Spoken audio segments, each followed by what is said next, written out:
There's something incredibly precious about the donation of a brain. It's an act of generosity and an incredible act of hope for the future. Autism BrainNet was established in 2014 to collect postmortem brain tissue to support research in the molecular understanding of autism. The reason that we are so keen on acquiring postmortem brain donations is that at the base of it, autism is a behavioral disorder. All of the co-occurring features of autism originate from alterations in the way the brain is functioning. We have received over 300 donations from families that support research in autism. And what we know from other neurological disorders is that the fastest and most efficient way to getting to innovative treatments is by understanding what's going on in the brain. So I decided to donate to Autism BrainNet because my husband and I wanted to help others that were in the situation that we were in as a family. We were hoping with his tissue donation that this would help research for autism and help others discover ways to help individuals with autism, maybe different therapies or maybe different, medical advances, anything that could help and honor Declan at the same time. Autism BrainNet is a resource for researchers who are interested in better understanding the cause of autism and related neurodevelopmental disorders or conditions through the study of postmortem brain tissue. And so we facilitate the collection and distribution of that postmortem brain tissue for research purposes.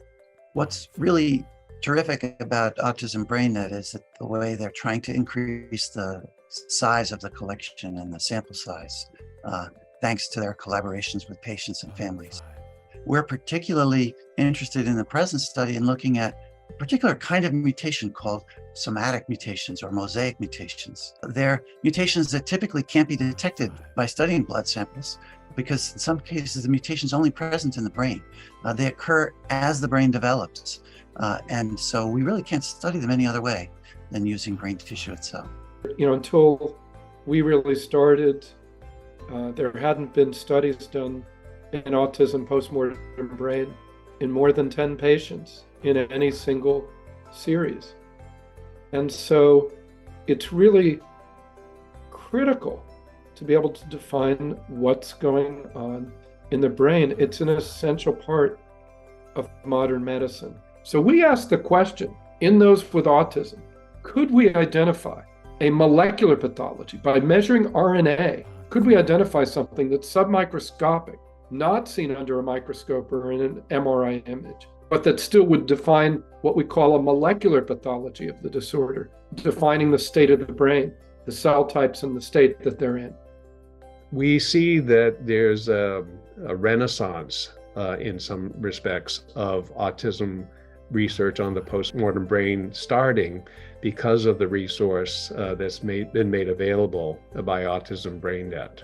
I'm extremely grateful to them for doing all of that legwork. They collect all of the demographics, the medical history, and all of that information is critical for us when we're building our so-called statistical modeling. So what we are focusing on are understudied populous cells in the brain that are also playing a role, not only in normal development, but are at risk in autism. So those would be other cell types called oligodendrocytes, which my lab focuses on. We are collecting this information that allows researchers to apply their understanding of the structural difference to the behavior of that person. So that's really the point of collecting this information. And standardizing it is essential, it's just an essential research tool to have standardized assessments so that researchers know they're getting consistent and reliable information about every single one of our donors.